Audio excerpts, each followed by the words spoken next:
voilà une icône. Lundi 4 septembre, Mika était l'invité de Julien Cellier dans l'émission RTL Bonsoir.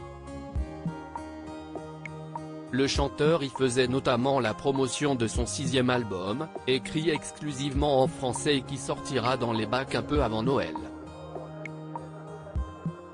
Sur ce nouveau projet, le Libanais a d'ailleurs rendu hommage à Jane Birkin, disparue le 16 juillet dernier, en lui consacrant une chanson.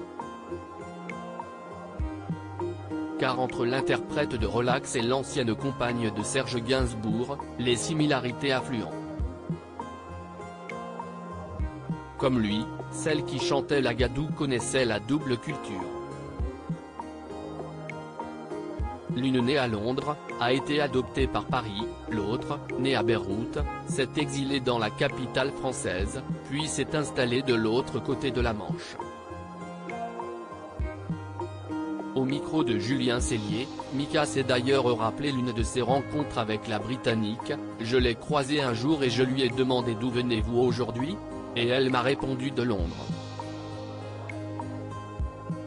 Oui, c'était un cauchemar », a expliqué Mika sur RTL, le sourire aux lèvres. Et si Jane Birkin avait passé un si mauvais trajet, c'est que le Eurostar pour rejoindre Paris était plein. Aussi, la chanteuse a supplié un des contrôleurs de la laisser voyager assise par terre dans le couloir. « Je me suis dit, voilà une icône », a lâché le chanteur, d'un air admiratif.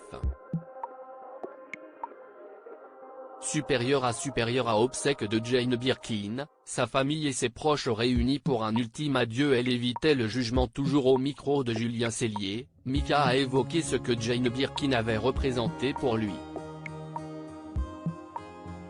Pour moi, elle était toujours cette double identité, le mélange des deux, cette confluence entre les deux cultures. Elle avait une manière d'éviter le jugement, parce qu'elle s'en foutait complètement. Comme une illustration de sa dualité, le chanteur a d'ailleurs expliqué qu'il communiquait en franglais avec la mère de Charlotte Gainsbourg. On parlait un mélange, des deux langues, elle aimait bien ça, a-t-il expliqué à Julien Cellier. Mais, lorsque l'animateur de l'émission lui a demandé comment se nommera sa chanson, le Libanais n'avait qu'une réponse en bouche: elle s'appelle Jane Birkin, évidemment. On ne peut pas changer. Article écrit en collaboration avec 6 médias Crédit Photo, Backgrid UK.